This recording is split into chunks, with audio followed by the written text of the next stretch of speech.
Hello and welcome to the Savvy Safety Sisters Partner in Prevention podcast. I'm your host, Carrie Pasquarello. I'm a podcaster, author, and a small business owner of Global Secure Resources. We focus on community awareness and prevention programs. And one of my passions is to bring awareness to CADASIL. Now, CADASIL is a genetic neurological condition that affects the small blood vessels in the brain and often leads to strokes.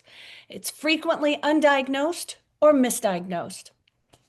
Now, I've had the privilege to meet and interview patients from around the world, family members, and members of the medical community. And we know one of the best ways to make a difference is to bring stories from around the world in hopes of bringing awareness to help keep you and your family safe and healthy. Our goal is to empower our listeners with education and advocacy from experts. So today, we are going to spotlight World CADASIL Day. And I'm so pleased to introduce Carmen Miguelez.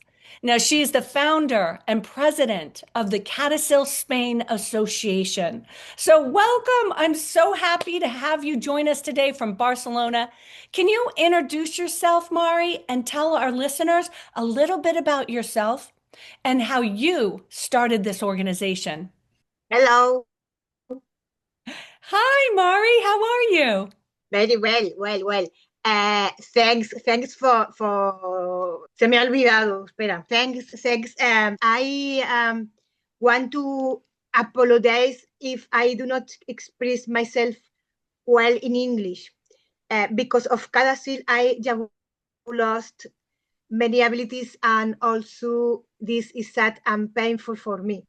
I also need to do what CADASIL Cancus. So please forgive me.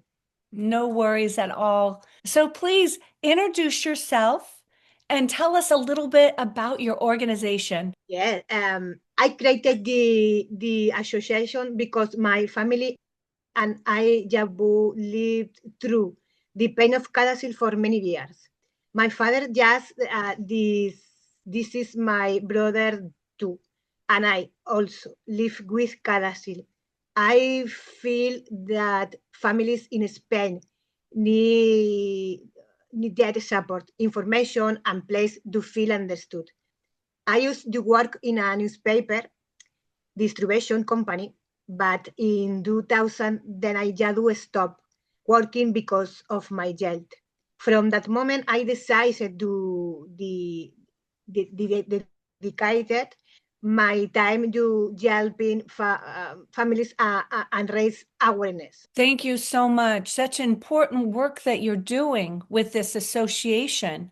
Can you share what symptoms did your father have and what symptoms you have? My father began with memory problems, jet lags, and emotional changes.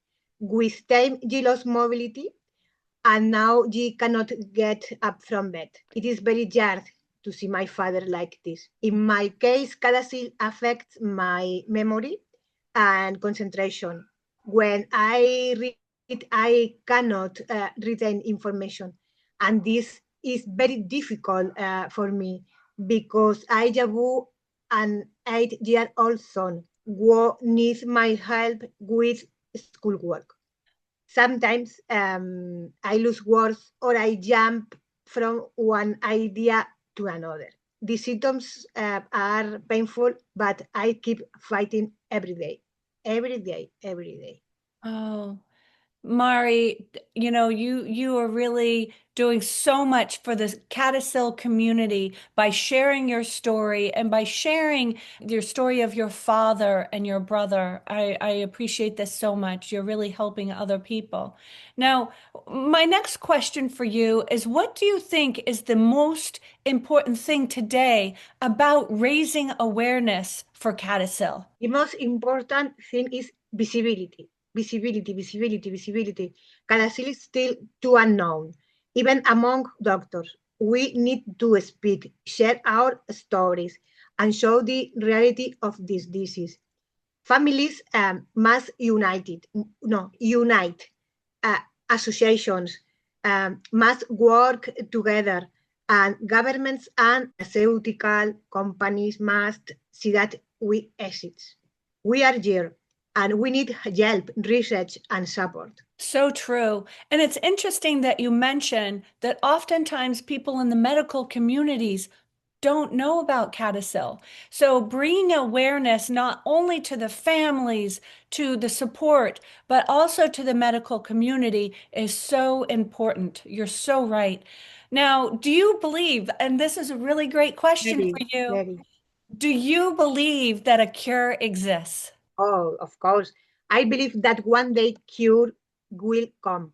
Maybe not today, maybe not tomorrow, but researchers around the world are working very hard.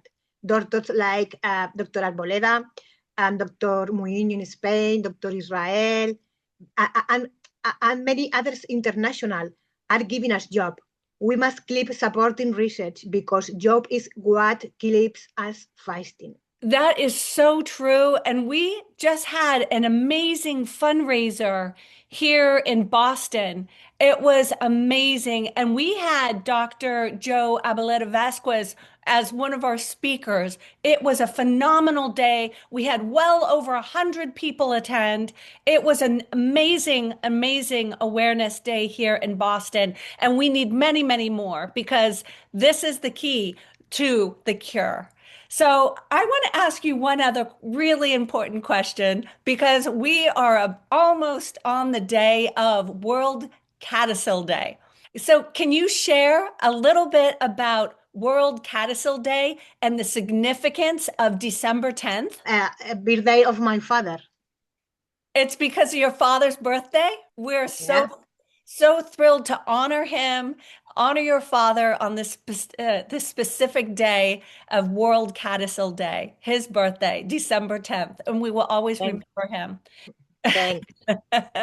So, with that, we're at the end of our program. So, do you have any last words to share with our listeners today? Everything is perfect. I just want to send strength and encouragement to all CADASIL patients and their family.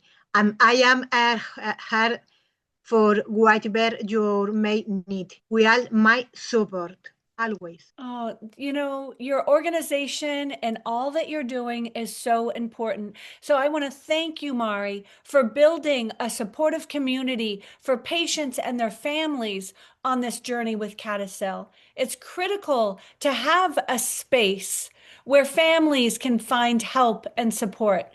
And so for me, my great hope is that we find a treatment for this disease so that those who are suffering from CADASIL can have a really wonderful quality of life. And I just want to say thank you so much, Mari, for joining me today to highlight CADASIL and sharing about your family.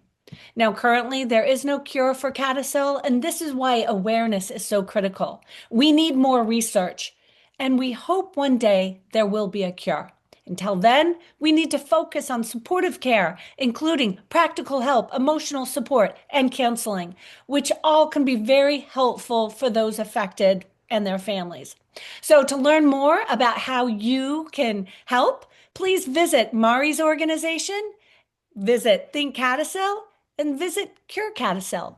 And I will be sure to add the resources and the links into the podcast.